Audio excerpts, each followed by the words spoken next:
ចឹងយើងមកបន្តជាមួយនឹង Minecraft Hardcore episode ទី5យើងបន្តទៀតអញ្ចឹងការ episode មុនគឺយើងបានធ្វើការសាងសង់នៅទីកន្លែងមួយគឺជាទីកន្លែងសម្រាប់ mine អញ្ចឹងក្នុង episode នឹងដែរគឺយើងនឹងធ្វើការសាងសង់នៅទីកន្លែងសម្រាប់ដុតរ៉ែផងដែរហើយនឹងមានរបស់មួយចំនួនទៀតដែលខ្ញុំត្រូវធ្វើដូចគ្នាតែក្នុងវីដេអូនេះខ្ញុំបានធ្វើអ្វីខ្លះ so យើងចូលទៅកាន់វីដេអូយើងតែម្ដង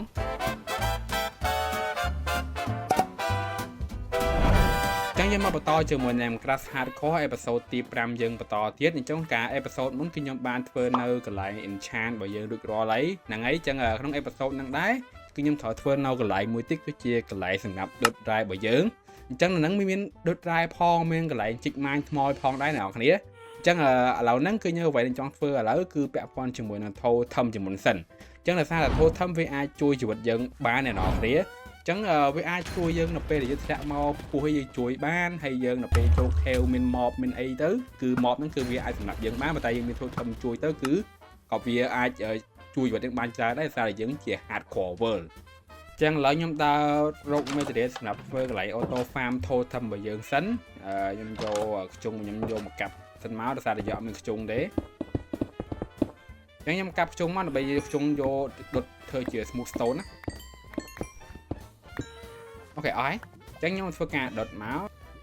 អញ្ចឹងខ្ញុំចាប់ដើមរៀបចំ material ផ្សេងទៀតផងដែរអញ្ចឹង material ផ្សេងហ្នឹងក៏វាមិនសូវជាពិបាកសម្រាប់ខ្ញុំដែរដោយសារតែយើងមានស្រាប់ឲ្យអស់កាល episode មុនគឺយើងនៅសេសសល់ material អញ្ចឹងណាអញ្ចឹងវាមិនត្រូវការអីច្រើនទេត្រូវការតែ chest ត្រូវការតែពេទ្យថ្ម smooth stone សម្រាប់ដាក់យើងធ្វើជា platform តែប៉ុណ្ណឹងអូខេកញ្ចក់នេះយើងចាំមកដុតវាឲ្យសិនមកព្រោះយើងត្រូវការកញ្ចក់ដែរដុសឡាវ៉ាមកធុងមកនិយាយត្រូវការឡាវ៉ាតែមកធុងទេចឹង material ខ្ញុំគឺខ្ញុំគ្រប់អស់ហើយគឺអត់សូវមានអីច្រើនទេ material មានតែប៉ុណ្្នឹងអ្នកនរគ្នាចឹងខ្ញុំនឹងធ្វើការស្វែងរកទីតាំងសម្រាប់ធ្វើនៅកន្លែង auto farm សិនចឹងខ្ញុំបានជ្រើសរើសទីតាំងសម្រាប់ធ្វើ auto farm totem ផងដែរគឺយើងធ្វើនៅលើទឹកដោយសារតែលើទឹកគឺវាអត់ប្រភេទ mob គឺអាច spawn លើទឹកបានទេព្រោះត្រាតែយើងរៀប platform ពីខាងលើទឹកហ្នឹងហើយចឹងខ្ញុំក៏បានចាប់ដើមរៀប platform ពីខាងក្រោមទៅមុនដោយសារតែយើងត្រូវការដាក់ chest ដាក់អីនៅខាងក្រោមមកហើយចាំយើងទៅឡើងវាទៅខាងលើអ្នកនរគ្នា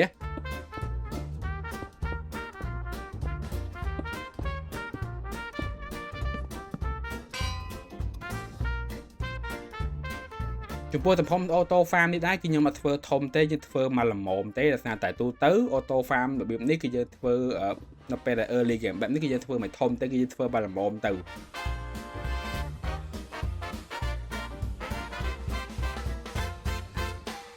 យើងត្រូវការ villager មួយក្បាលដែរសម្រាប់យើងធ្វើឲ្យ like auto farm របស់យើងដំណើរការបានឥឡូវខ្ញុំវាតាមរយៈសេះហងចងទូខងទៅចាប់ដល់ចឹងចំពោះ villager យើងត្រូវការតែមួយទេយើងយក villager អីក៏បានដែរគឺវាអត់ប្រកាន់ទេក្នុងការធ្វើ auto farm totem បែបនេះគឺយើងយក villager អីក៏វាអត់ខ្វល់ដែរឲ្យតែមាន villager នៅកន្លែងទីតាំងហ្នឹងម្នាក់មកអញ្ចឹងយើងចាប់ផ្ដើមតេស្តទាំងអស់គ្នាបាទគិតថាវា spawn ទៅចោះមកតែវា spawn នៅលើកោះនោះបានកោះបញ្ហាដែរអញ្ចឹងប្រភេទ auto farm ខ្ញុំបានធ្វើនេះគឺវាដំណើរការគឺវាអត់ fail ទេអ្នកនរគ្នាតែយើងបានរៀបចំវាតាមលក្ខណៈរបស់វាឲ្យអស់ម្ដងអញ្ចឹងអត់មានអីធ្វើច្រើនទេយើងមានតែអង្គុយធ្វើការ farm ដើម្បីយើងយកថោធំ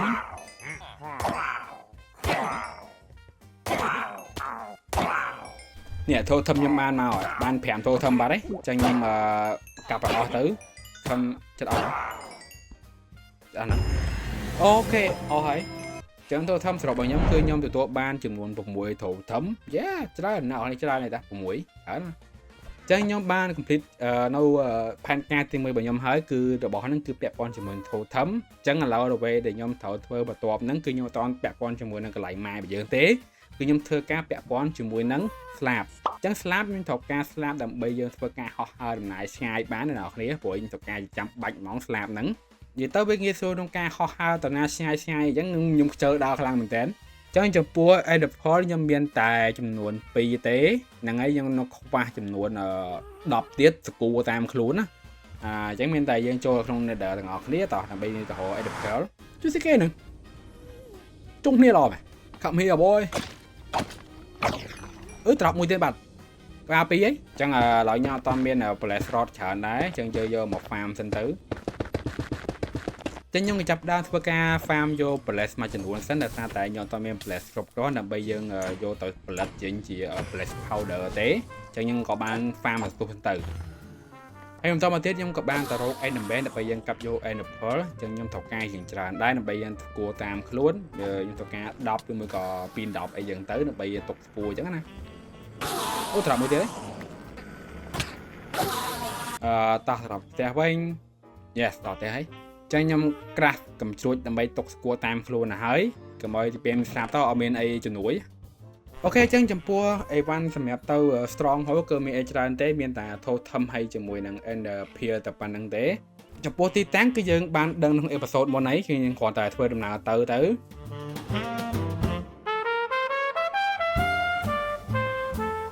yes យើងដល់ strong hole ហើយខ្ញុំមិនដឹងថាវានៅខ្វះប្រមាណទេនៅកន្លែងហ្នឹងឥឡូវយើងវាយនេះចោលមួយសិនទៅ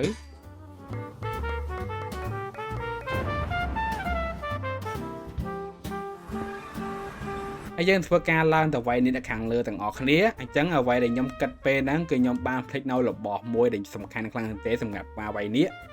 អញភ្លេចយកបោមកបោហើយមានគ្រាប់ព្រួយ4អញ្ចឹងមានត្រូវដាក់ប្លុកឡើងជឿកូនឯងបដ ாய் យមែនភ្លេចខ្ញុំភ្លេចយកបោមកឥឡូវឡើងតាមទឹកនេះតាមទឹកដាក់តោះយើងធ្វើតាមរបស់អ្វីយើងមាន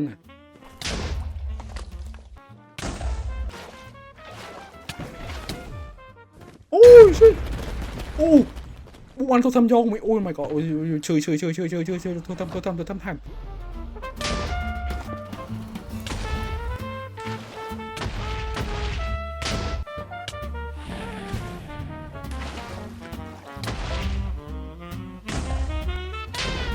មកប៉មរបស់ឯងអស់ហើយខ្ញុំត្រូវការកាប់សម្រាប់ឯងម្ដងហើយពេលនេះចោះមក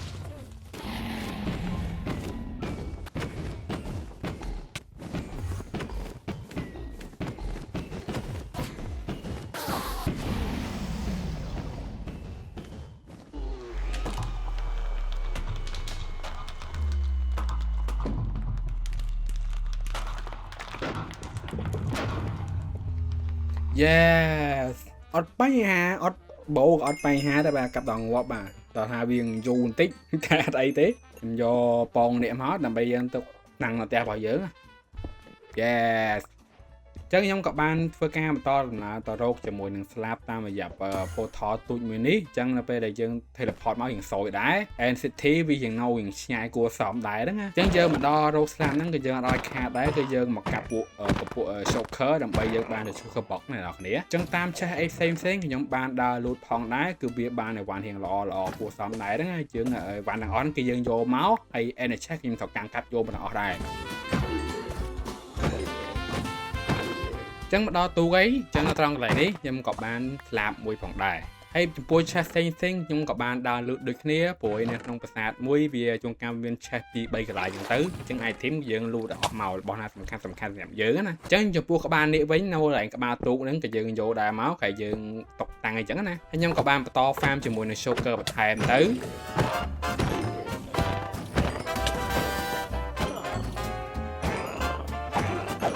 នៅពេលខ្ញុំចំដល់ខាងក្រោមហ្នឹងខ្ញុំក៏ឃើញថាមានពលឺអីម្យ៉ាងដល់ពេលខ្ញុំដើរទៅគឺជាប្រាសាទមួយទៀតដែលវាគៀកនឹងប្រាសាទដែលខ្ញុំចូលមុនហ្នឹងខ្លាំងមែនតើខ្ញុំអត់ដឹងវា spawn របៀបម៉េចទេ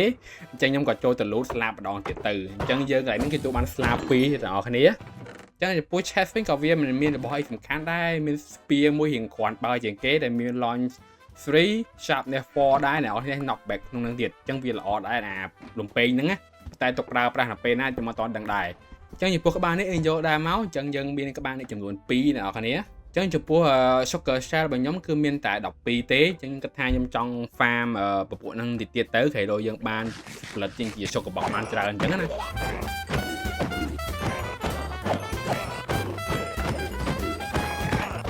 chest ចុងក្រោយអូមានលំពេងល្អមួយទៀតអូខេដូចជាខ្ញុំគិតថាខ្ញុំដូចជាបានហើយព្រោះខ្ញុំប្រមូលបានរៀងច្រើនដែរអា sugar shell ហ្នឹង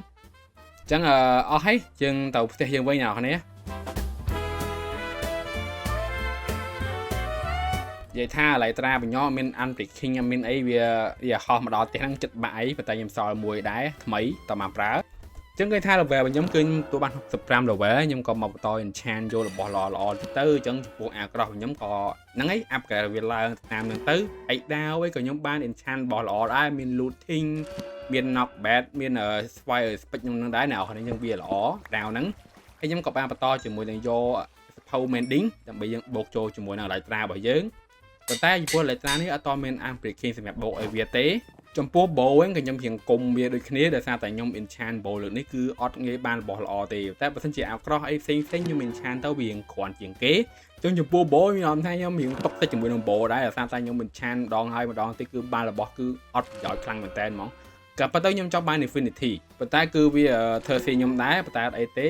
ព្រោះនេះរៀងល្អគួរសមមាន flame នឹងដែរអ្នកនរគ្នាអញ្ចឹង bow នឹងមួយខ្ញុំធ្វើឲ្យខ្ញុំជឿក្បាលខ្លាំងមែនតើ enchant ណាក៏វាឲ្យតែ power 4ហើយ arm breaking អី punch ប៉ុណ្ណឹងមកអត់មានឲ្យ infinity ខ្ញុំទេអញ្ចឹងខ្ញុំក៏តែចិត្តថាយកដាវដែលខ្ញុំ enchant បានមុនហ្នឹងបូកចូលគ្នាទៅអញ្ចឹងក៏វាបានដាវហ្នឹងគឺវាល្អជាងគេហ្មងដាវមួយចំណោមទាំងអស់ណាអញ្ចឹងចំពោះប៊ីជើងអីខ្ញុំក៏បានបូកចូលគ្នាហើយទៅដោយសារតែខ្ញុំសល់ away ច្រើនអញ្ចឹងចំពោះអាក្រក់ដែលខ្ញុំអត់មាន level សម្រាប់បូកបញ្ចូលគ្នាហ្នឹងខ្ញុំក៏សម្រេចចិត្តថាទុកវាសិនទៅអញ្ចឹងខ្ញុំក៏បានមករៀបចំនៅកន្លែង villager trade របស់ខ្ញុំតិចសិនទៅដោយសារតែតិចទៀតអីខ្ញុំត្រូវការ emerald ហើយអញ្ចឹងចំពោះកន្លែង villager trade នេះដែរខ្ញុំក៏ brick បន្ថែមហើយជាមួយនឹងដាក់ villager ចូលមកបន្ថែមដូចគ្នាដោយសារតែពួកខ្ញុំត្រូវការយក emerald យកទៅដូរយក unbreaking យក bending អីមកបន្ថែមអញ្ចឹងណាចឹងខ្ញុំក៏ស្វែងរក villager ណាដែលដូរជាមួយនឹង strap hook ដើម្បីយកដូរយក emerald បើដូរជាក្រៅពីនឹងផ្សេងគឺខ្ញុំសម្លាប់ចោលហើយកន្លែងហ្នឹងគឺអត់ខ្ញុំដាក់ឲ្យគ្នាមើលទេចឹងយើងដល់ពេលយើងត្រូវធ្វើនៅបច្ចេករបស់យើងហើយអ្នកនរគ្នាចឹងចំពោះបច្ចេកខ្ញុំត្រូវធ្វើលើហ្នឹងគឺខ្ញុំធ្វើនៅកន្លែងម៉ាញរបស់យើងកន្លែងដុតរ៉ាឯម៉ាញកន្លែងដុតរ៉ែហ្នឹងហើយកន្លែងដុតរ៉ែមានកន្លែង farm ថ្មមានកន្លែង dope អីផ្សេងចឹងទៅចឹងចំពោះទីតាំងវិញខ្ញុំក៏សម្រេចចិត្តថាយកនៅកន្លែងគៀនភ្នំហ្នឹងទៅដោយសារតែកន្លែងហ្នឹងគឺយើងបានដាក់ឌូបទីតាំងកន្លែងហ្នឹងហើយអញ្ចឹងយើងមិនបាច់វាយទូបកន្លែងឌូបវិញចោលទេយើង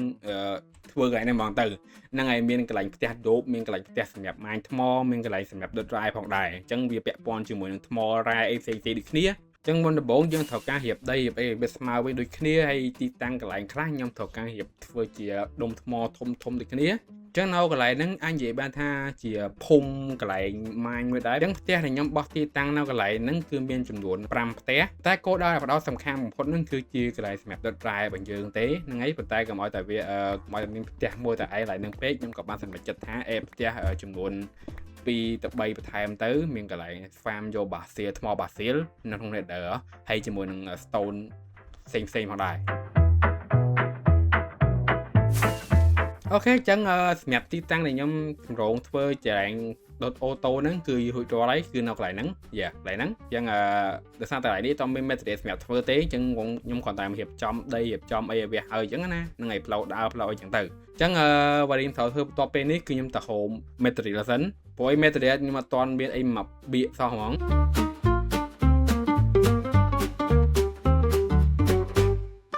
ចឹងអ្វីដែលខ្ញុំត្រូវការដំបូងហ្នឹងគឺពាក់ព័ន្ធជាមួយនឹងបូនដោយសារតែទីទៀតខ្ញុំត្រូវការយកបូនមៀលដើម្បីយើងទៅឌូបយក moss ផ្សេងដូចជា moss block ហើយមក pale moss អ្នកនរចំពោះ mossy cobblestone គឺយើងមានទីតាំងសម្រាប់ជីកវាដែរយើងបំបាច់យក moss បូកជាមួយនឹង cobblestone ទេគឺវាខាតពេលយើងចឹងយើងមកកាប់មកទៅដោយសារតែយើងមាន ព្រៃសម្រាប់វាហើយបន្តមកទៀតគឺជាប្រភេទដី pot soil ជាប្រភេទដីដែលមានស្មៅដោះពីលើអ្នកនរបានពេញខ្លួនបាត់ទេចឹងខ្ញុំយកវ៉ាន់ខ្ញុំຕົកនឹងឈុកកបោកអស់សិនដោយសារតែខ្ញុំឲ្យវាណៃនឹងខ្លួនពេកស្អីនេះមកប្រុសនេះខ្ញុំចង់ enchant ប៉ាខ្ញុំយក fortune មានអត់អូបាន fortune តាfortune ទៅទៀតខ្ញុំចង់បាន breaking fortune ទៅ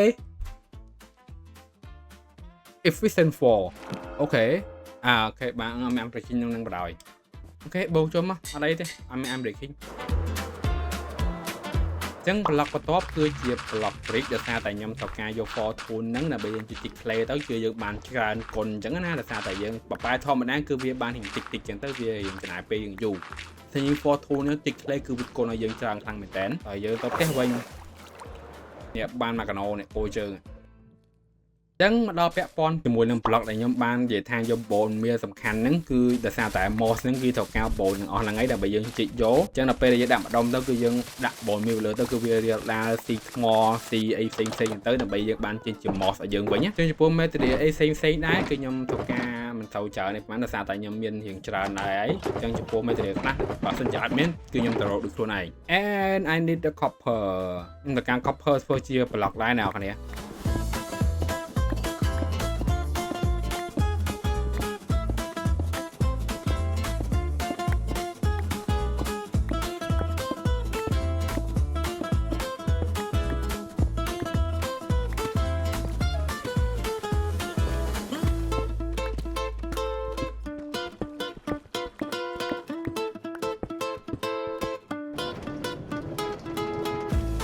នេះ copper ខ្ញុំប្រមូលបានមិញមកផ្លូវ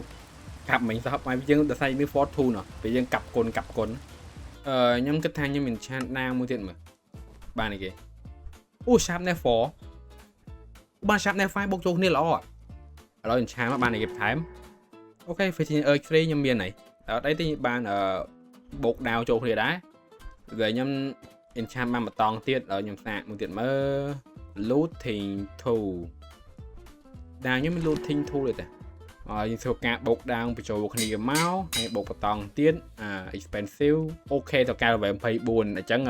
sharpness 5 fitting urge 3 fire expect 2 knockback 2 looting 2 and breaking 3អញ្ចឹងដាវនេះគឺកប់ហើយមិនមែនដាវគឺកប់ហើយអញ្ចឹងខ្ញុំប្រកាសទៅពេលដើម្បីបូកចូលគ្នាទេអញ្ចឹងខ្ញុំក៏មកបន្តរក block ផ្សេងទៀតអញ្ចឹងលើនេះគឺយើងពាក់ព័ន្ធជាមួយនឹង block brown mushroomចឹងនឹងដឹងអីខ្ញុំអត់ត្រូវការយកមកធ្វើអីទេគឺយកមកធ្វើជាលក្ខណៈផ្លូវដោយសារតែប្រភេទ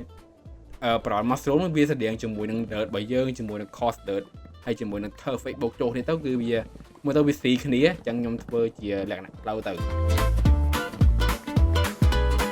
block បន្ទាប់គឺជាប្រភេទឈើនៅក្នុងnether ដែលមានឈ្មោះថា crimson stem ចឹងអាឈើហ្នឹងខ្ញុំត្រូវការដែរវាព្រោះវាមិនក្រហមពេកវាបែបឈាមជ្រូកអ្នកនរ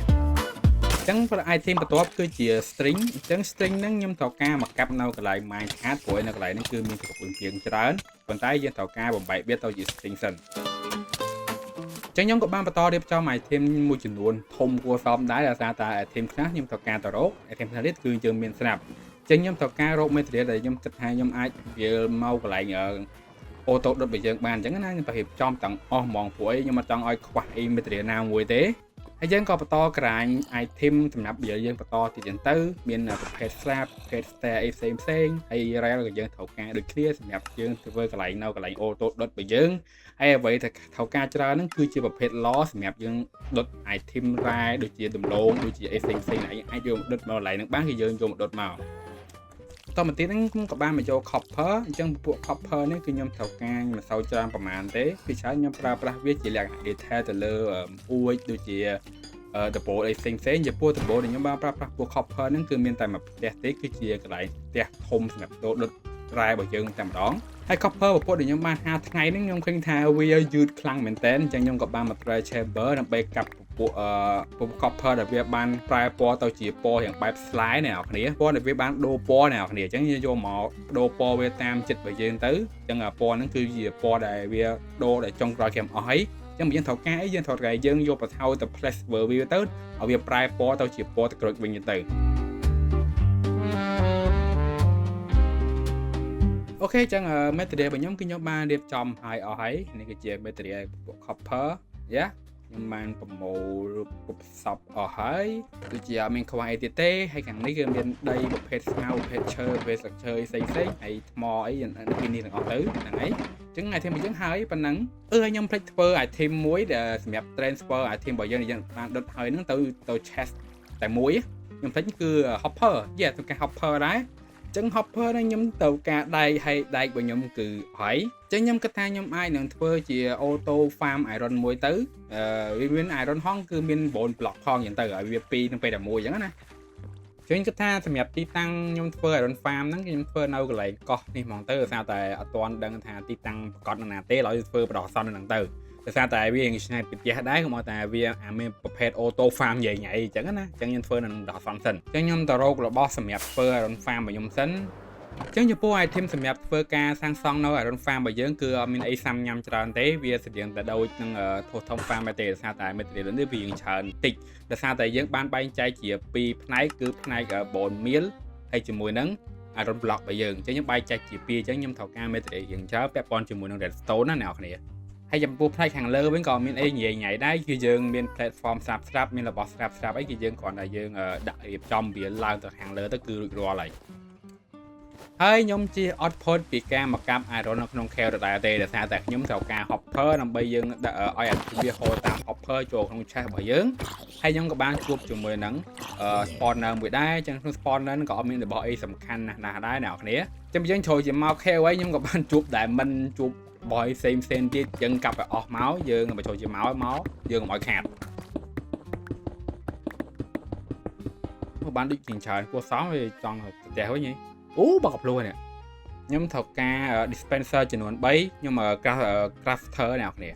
chẳng block crafter nó nhưng mà sau đây score bìa thế nhưng tầm for auto farm để nhưng score bìa nào nè đá prao với so mòn gì men ta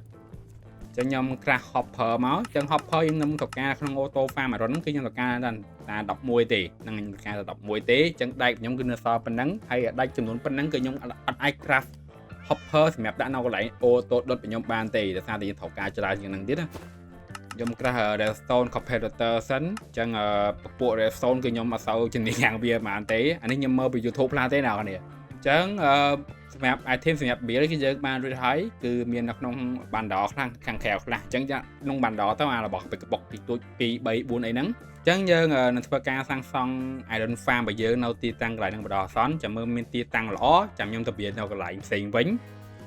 chẳng nhom các bạn chấp đào điệp trong platform pi hàng crom tầm muốn tới được sao tại nhom platform hàng lớn đi sao tại nhom ở trong ở vì những khu mình tích được sao tại bây giờ hiệp nó cho tiền đây tích với ai sport trong iron còn lên bây giờ nó căng khẩu nữa sao tại hàng crom nó bạn điệp trong chỉ stair rồi mới cái chỉ bật tông ấy đừng bây giờ bật cái spawn tì chẳng cái bộ platform hàng crom nó các bạn điệp trong chỉ spawn redstone sầm nhập với cá crafter từ lơ block iron block hay chỉ muốn nó bom block chẳng chỉ bộ block với dư vía mình nghi lươn thế là sao tại với chỉ chụp cá nhưng phập cá nó vậy tao chỉ bộ nữa chẳng thấy cho crafter tao chỉ bộ block cho quyền dù chẳng nào hàng đi quán cứ chia quan sầm mẹp rồi dùng bia bây giờ là cho thằng bay phơi ca bình nhẹ tao cam lịch chơi bây giờ cùng oi spawn iron còn làm bây giờ á thêm tao mà tiết dương có điệp trong platform sầm mẹp lịch chơi bây giờ sầm mẹp oi rút nâu lại nắng hay đã dùng bia lại được cái này hay hàng lớn cứ chia cái lại sầm mẹp spawn iron còn làm bây giờ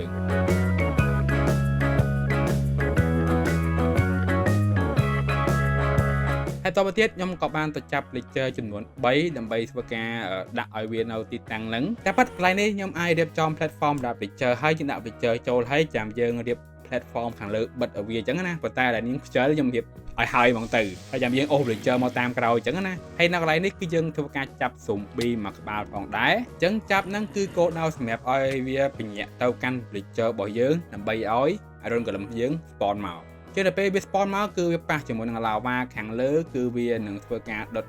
chỉ muốn iron còn làm bởi giờ ấy giờ mà chăm bạch thô vay tế chẳng viên nâng thua ca tập iron ở dân phòng đài ý là ôn can tại định cái cúp á vay anh cho tại đây mới xem đó mà đó ui chơi cúp ban mẹ ban mẹ ôn ban yes ban yes nhung ở next ban ra cặp mà các bạn nhung to ban ra cặp bộ trào này bên trái đây bị món máu nè nị ban am breaking mùi theo năng tiện người ta chiêm vi hiện sáu chỉ mình chật bạ đài chiêm vía lão nhung sai enchant mấy nhung vô trong ban điệp thai này thì cho ban điệp thai chẳng nhung trong ban điệp thai cuối nhưng mà trong phở cái chồi chởn cho điệp hàng một tiết ở trong pilot phía điệp thai mà ở miền tiết miền am breaking 3 rồi giá thì am breaking tiết oh my god am breaking tiết lão enchant nó hello miền điệp thai không nắng Empire 4 lòi thì trong ban điệp thai nhưng mà trong ban năng tê rồi đấy lòi ở là về sau là về phải lần enchant này cả tiền nè về cúp tao còn viên lo của mình tới năng vì miền ban xây tiền cho ban điệp thai chẳng lão dân màu bây giờ pi popon đầm nợ ca VM tết chẳng cái này ní cứ chia cái lại để nhóm ban đại đó là vì hồi chỗ hay dân đặt đây cho nguồn buôn đầm bay bắt cầm ở về miền là bỏ IC chỗ đó chẳng crafter lại ní bớt sân chỉ iron bia pin nhà phẩm buồn block nó cứ vi tranh chỉ iron block ở dương món này ở phần này rồi lắm hay anh ấy đôi khi bớt sân chỉ bốn miếng bị dân pin cứ vi tranh chỉ bốn block ở dương món chẳng popon nó cứ dương bay chạy như nào lại tròn lại nè iron hay chỉ mùi năng cá cứ biết bay chạy như sen chẳng na năng này khi iron khô trâu lắm chẳng cá với hôm một hàng này quỳnh cá với hôm một hàng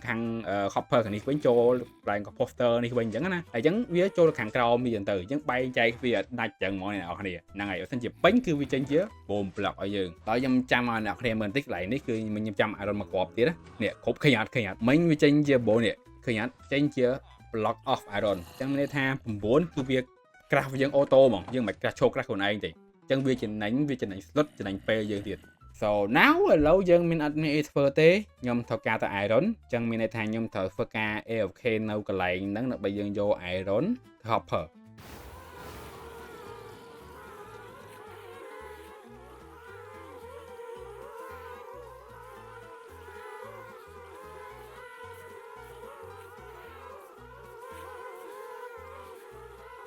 អូខេចឹងខ្ញុំបានអូខេនេះមកនេះ55បាត់ហើយមាន5455ចឹងវារៀងលឿនគួរសមខ្លាំងមែនតើចឹងខ្ញុំអូខេនេះវារៀងយូរថ្ងៃដែរហ្នឹងបានប៉ុណ្ណឹងវាមិនយូរថ្ងៃហ្មងខ្ទង់2 3ថ្ងៃក្នុងហ្គេមយ៉ាមែនតើនេះ2 3ថ្ងៃក្នុងហ្គេមយើងបាន55 block of iron ចឹងខ្ញុំដល់ពេល craft វាហើយអ្នកនរគ្នាចឹងខ្ញុំត្រូវការ64ហើយនឹង16ឃើញអត់ iron មិញសល់ប្រហែលនៅមួយ stack ជាងហ្នឹងឃើញអត់ចឹងត្រូវការ iron ច្រើនណាលេសើ hopper នេះចឹងយើងទទួលបាន hopper ហើយមួយ stack ហើយ16ចឹងចំនួនប៉ុណ្្នឹងគឺគ្រប់ហើយចឹង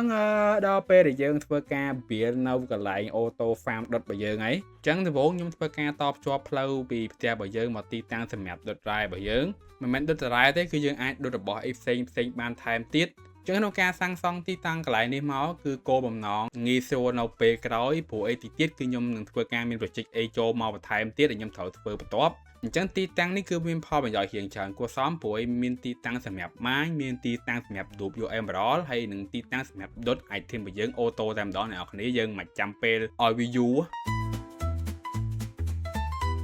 ចឹងខ្ញុំគិតថាខ្ញុំធ្វើផ្ទះឲ្យកន្លែងទីតាំងដូបយក strap hook របស់យើងសិនទៅកន្លែងនេះយើងដាក់ mode ចេះមកយើង random block ណាអ្នកនរគ្នាខាងនេះមួយទៀតយើងលាយឈើ stripe អញ្ចឹងផ្ទះរបស់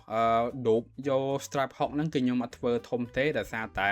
ផ្ទះហ្នឹងគឺខ្ញុំអត់ធំមានព្រីអីបន្តទៀតទេដោយសារតែម៉ាស៊ីនវាគឺមានទំហំតែប៉ុណ្្នឹងអ្នកនរគ្នាអញ្ចឹងយើងអត់ចាំបាច់ធ្វើផ្ទះធំណាពេកទេដោយសារតែទីតាំងនេះគឺជាទីតាំងមួយដែលគាត់ថាវាល្មមវាអត់ធំពេកក៏អត់ទូចពេកអញ្ចឹងផ្ទះប៉ុណ្្នឹងគឺល្មមអញ្ចឹងយើងទុក space សម្រាប់ផ្ទះក្រោយទៀតផ្ទះទី1របស់យើងគឺរួចរាល់ចឹងយើងចូលមកខាងក្នុងមកអត់មានអីដាក់ item ឲ្យចូលទេដោយសារតែទីតាំងសម្រាប់ទូបហ្នឹងហើយហ្នឹងនេះកន្លែងនេះយើងទូបផ្ទះបន្ទាប់គឺជាទីតាំងសម្រាប់យើងម៉ាញថ្មបាសៀលនៅក្នុង Nether តាមពិតទៅខ្ញុំអាចទៅម៉ាញថ្មបាសៀលនៅក្នុង Nether បានប៉ុន្តែវាអាចជួបហានិភ័យយ៉ាងច្រើនដោយសារតែទីតាំងហ្នឹងគឺមានម៉ាក់ជួបច្រើនខ្ញុំដូចជាមានសភៅរៀបថយ3នេះអូនេះមានរៀបថយ3សភៅហ្នឹងដូចជាក្នុងអេពីសូតណាមិនដឹងទេតែថាខ្ញុំដឹងថាខ្ញុំបើកក្នុង chest ដូចជា spawner ហើយឥឡូវមិនបាច់ទេបោកបញ្ចូលហ្មងយើងមានរៀបថយតែទៅរឿង enchant រោគអីណាឥឡូវខ្ញុំរក mending សិនខ្ញុំដូរសភៅពី villager មួយសិនយើងបោកចេះមកវាចំណេញជាងអ្នកនរគ្នាឃើញអត់វាអស់តែ2 level ទេហើយយ៉ាងយើងបោកចូល trident របស់យើងទៅអញ្ចឹងវាចំណាយ level តិចអញ្ចឹងណា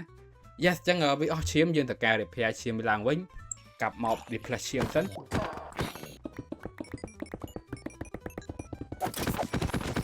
ចឹងត្រាដល់ខ្ញុំមានរៀបថែ level 3ខ្ញុំក៏បានហោះមកកាន់តំបន់ biome តកអណ្ដែតដែលតំបន់ហ្នឹងគឺវាមានប្លុកមួយឈ្មោះថា Ice Blue អញ្ចឹងវានៅខាងក្រោមបាតក្នុងទឹកហ្មងអ្នកនរគ្នាអញ្ចឹងយើងយកមកដើម្បីយើងធ្វើជាមួយនឹងថ្ម basil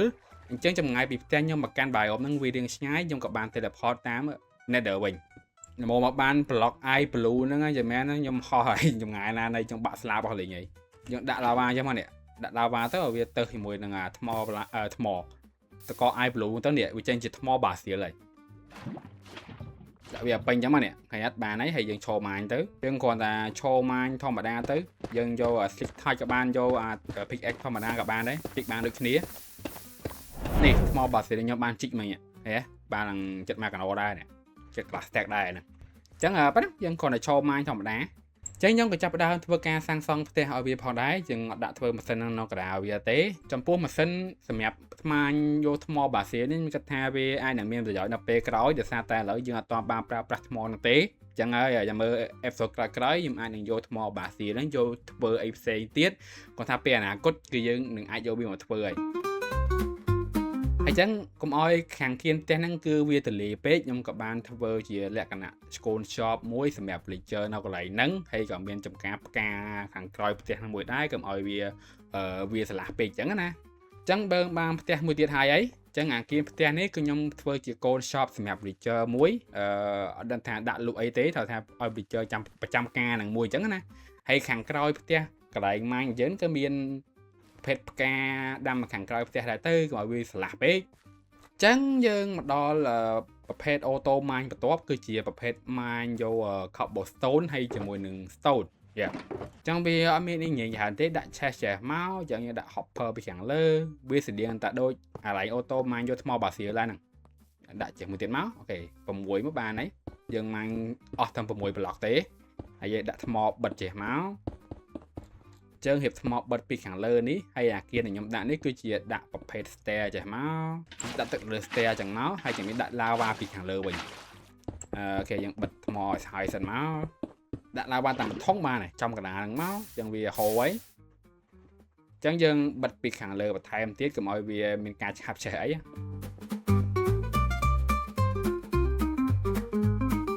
ចឹងយើងអត់មានប្របាកទេដូចតាបាសៀដែរយើងឈោម៉ាញធម្មតាចឹងមកនេះអត់មានអីប្របាកទេគាត់តែឈោម៉ាញចឹងមក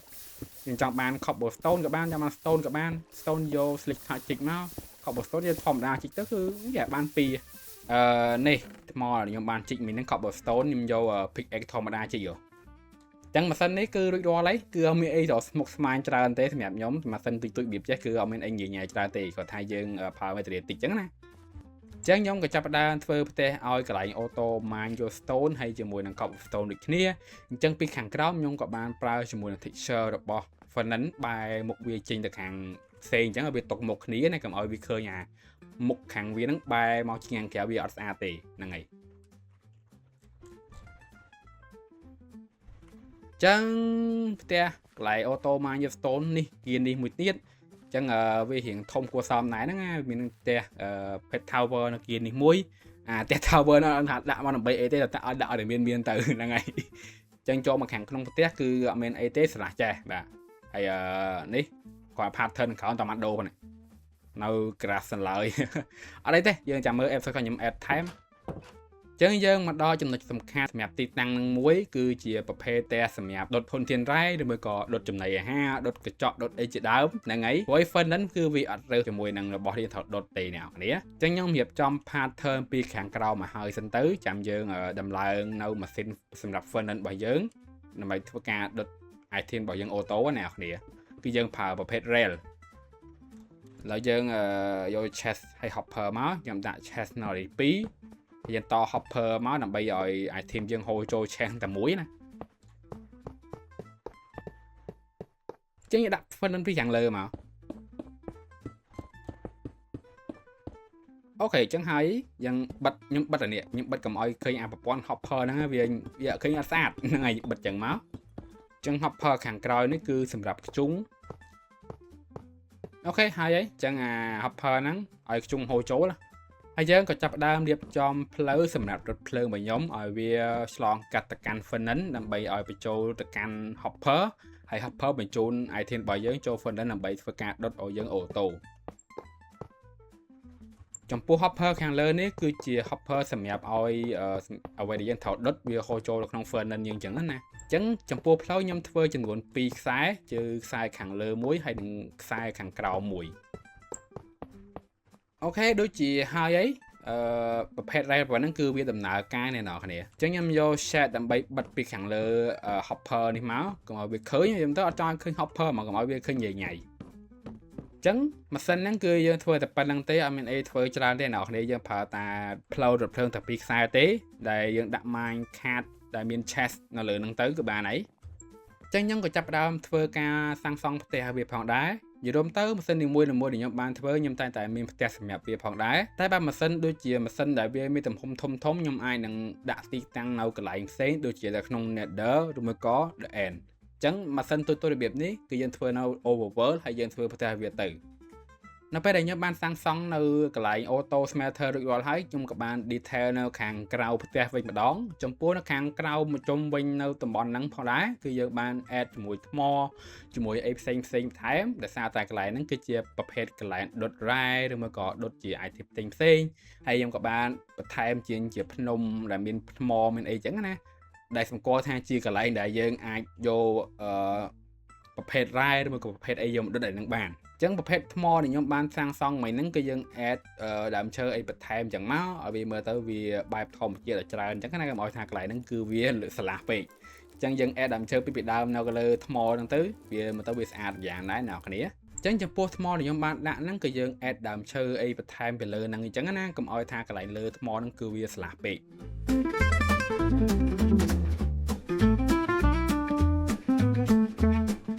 អូខ ខេអញ្ចឹងទីតាំងសម្រាប់ធ្វើការដុតរ៉ែឬមួយក៏ដុតរបស់ឲ្យយើងអូតូគឺខ្ញុំបានធ្វើរួចរាល់ហើយគឺនៅខាងមុខនោះគឺជាផ្ទះមួយនេះទេអ្នកនរនេះមិនមែនផ្ទះពួកនេះទេអញ្ចឹងយើងដើរពីចូលពីខាងមុខមកគឺយើងមាន villager shop នេះមួយអញ្ចឹងអាចតង់ដូរឲ្យនឹងបានហ្នឹងណាយក emerald យកអីចឹងទៅអញ្ចឹងមកបន្ទាប់ទៀតគឺជាផ្ទះ